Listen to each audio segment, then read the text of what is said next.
তেজপুৰত বায়ুসেনাৰ এগৰাকী অৱসৰপ্ৰাপ্ত বিষয়াক গ্ৰেপ্তাৰ কৰা হৈছে। গ্ৰেপ্তাৰ হোৱা বিষয়াগৰাকীৰ নাম হৈছে কুলেন্দ্ৰ শৰ্মা। পাকিস্তানৰ সৈতে গোপন যোগাযোগ থকাৰ অপৰাধত কুলেন্দ্ৰ শৰ্মাক গ্ৰেপ্তাৰ কৰা হৈছে।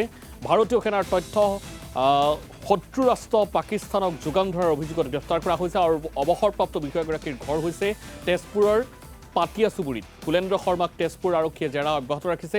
মোবাইলৰ হোৱাটছআপ আৰু লেপটপৰ জৰিয়তে পাকিস্তানৰ চোৰাংচোৱা সংস্থাক ভাৰতীয় সেনাৰ গোপন তথ্য যোগান ধৰি আহিছিল কুলেন্দ্ৰ শৰ্মাই। কুলেন্দ্ৰ শৰ্মাৰ মোবাইল আৰু লেপটপ জব্দ কৰিছে আৰক্ষীয়ে। শোণিতপুৰ আৰক্ষীৰ প্ৰাথমিক তদন্তত প্ৰমাণ হৈছে কুলেন্দ্ৰ শৰ্মাই পাকিস্তানৰ হৈ চোৰাংচোৱা কৰি থকাৰ তথ্য। তেজপুৰ বায়ু সেনা বাহিনীৰ অন্য কোনো বিষয়া এই ঘটনাৰ লগত জড়িত আছে নে নাই সেই সন্দৰ্ভতো তদন্ত কৰি আছে আৰক্ষীয়ে। অৱসৰপ্ৰাপ্ত বায়ু সেনাৰ বিষয়া কুলেন্দ্ৰ শৰ্মাৰ বিৰুদ্ধে শোণিতপুৰ আৰক্ষীয়ে 785/25 নম্বৰত এটা গোচৰ ৰুজু কৰিছে। লগতে ভাৰতীয় ন্যায় সংহিতাৰ 147/148/152/238/61 আণ্ডাৰ ছেকশ্যন 2 ধাৰাৰ অধীনত হাজিৰ কৰা হৈছে আদালতত। আৰু এই মুহূৰ্তত আমি সমগ্ৰ বিষয় সন্দৰ্ভত বিতংভাৱে জানিব বিচাৰিম। অৰ্ণৱ নাথ আমাৰ সৈতে পোনপটীয়া সম্প্ৰচাৰ তেজপুৰৰ পৰা সংযোজিত হৈ আছে। অৰ্ণৱ নাথ, বিষয়টো কোনো কাৰণত সহজ নহয়।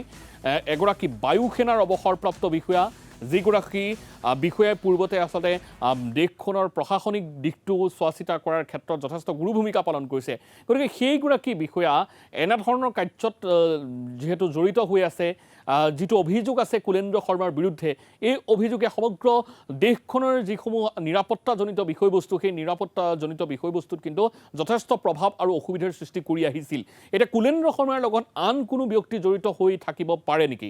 প্ৰাথমিক তদন্তত কি তথ্য লাভ কৰিছে? হয় সমীৰণ, চাওক, ইতিমধ্যে কুলেন্দ্ৰ শৰ্মাই যিহেতু কুলেন্দ্ৰ শৰ্মাক গ্ৰেপ্তাৰ কৰিছে পাকিস্তানৰ চোৰাংচোৱাক ভাৰতীয় সেনাবাহিনীৰ যিসমূহ তথ্য, বায়ু সেনাবাহিনীৰে হওক বা স্থল সেনাবাহিনীৰে হওক, যিহেতু তেজপুৰত বায়ু সেনাবাহিনীৰ চতুৰ্থ কৰৰ মুখ্য কাৰ্যালয় আছে বা সেনাবাহিনীৰ মুখ্য কাৰ্যালয় আছে, গতিকে চতুৰ্থ কৰৰ পৰা কেনেধৰণে এনেধৰণৰ তথ্যবিলাক পাকিস্তান চোৰাংচোৱাই লাভ কৰিছিল এইগৰাকী ব্যক্তিৰ জৰিয়তে সেয়া আৰক্ষীয়ে তদন্ত অব্যাহত ৰাখিছে। কিন্তু এটা কথা আমি এইখিনিতে উল্লেখ কৰিব লাগিব যে কুলেন্দ্ৰ শৰ্মাই অৱসৰ গ্ৰহণ কৰিছিল 2002 চনত।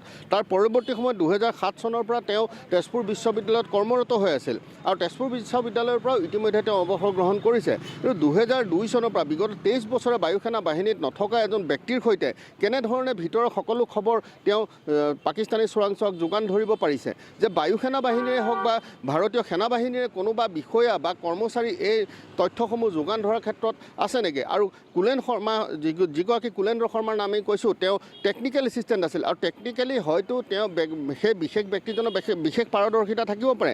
হয়তো তেওঁ ভাৰতীয় সেনাবাহিনীৰ বা বায়ু সেনাবাহিনীৰ ৱেবছাইটৰ জৰিয়তে তেওঁ তথ্য সৰবৰাহ কৰিব পাৰে। কিন্তু এটা কথা স্পষ্ট যে এজন ব্যক্তি যেতিয়া সেনাবাহিনীৰ পৰা অৱসৰ গ্ৰহণ কৰে, অৱসৰ গ্ৰহণ কৰাৰ পিছত সেই ব্যক্তিজনৰ ক্ষেত্ৰত সেনাবাহিনীয়ে যিখিনি সতৰ্কতামূলক ব্যৱস্থা গ্ৰহণ কৰে, তেওঁ তথ্য পাতি বা বৰ্তমান যদিও ইণ্টাৰনেটৰ যুগ, সেই তথ্য পাতি সংগ্ৰহ কৰিব নোৱাৰা ব্যৱস্থা গ্ৰহণ কৰে, তেন্তে কুলেন্দ্ৰ শৰ্মাৰ ক্ষেত্ৰত কিবা ব্যৱস্থা ৰৈ গৈছিল নেকি? এনেধৰণৰ কথাবিলাকৰ অৱকাশ হৈছে। এতিয়া তেজপুৰ শোণিতপুৰ আৰক্ষীয়ে যদিও ব্যক্তিজনক গ্ৰেপ্তাৰ কৰিছে, ইতিমধ্যে আদালতত হাজিৰ কৰিছে আৰু তেওঁক সোধপোছ অব্যাহত ৰাখিছে। 5 দিনৰ বাবে আৰক্ষীয়ে শোণিতপুৰ আৰক্ষীয়ে তেওঁক জিম্মাত বিচাৰিছে। এতিয়াও আদালতত গোচৰ চলি আছে, হয়তো তেওঁক 3 দিনৰ আৰক্ষীৰ জিম্মাত দিব পাৰে।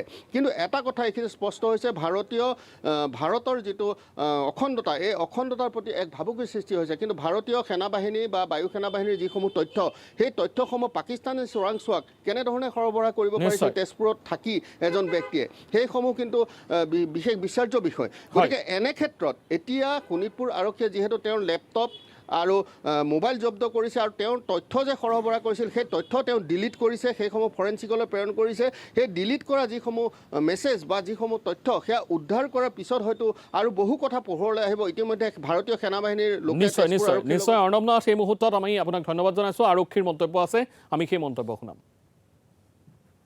আমাৰ গোপন সূত্ৰৰ পমখেদি আমি তেখেতক থানালৈ আনিছিলোঁ।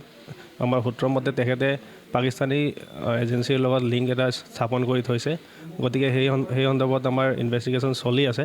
কিন্তু এতিয়ালৈকে আমি গম পোৱা মতে কিছুমান আমাৰ ডিফেন্স ৰিলেটেড ডকুমেণ্টছ কিছুমান শ্বেয়াৰ হৈছে বেলেগৰ আননোন মানুহৰ লগত। তো আমি সেই আননোন মানুহবিলাকৰ আমি অৰিজিনেলিটিটো ভেৰিফাই কৰি আছোঁ। তেখেতৰ মোবাইলত কিছুমান আমাৰ ডকুমেণ্টছ পোৱা গৈছে, যিখিনি আমি কাৰ লগত তেওঁলোকে শ্বেয়াৰ কৰিছে আমি ভেৰিফাই কৰি আছোঁ।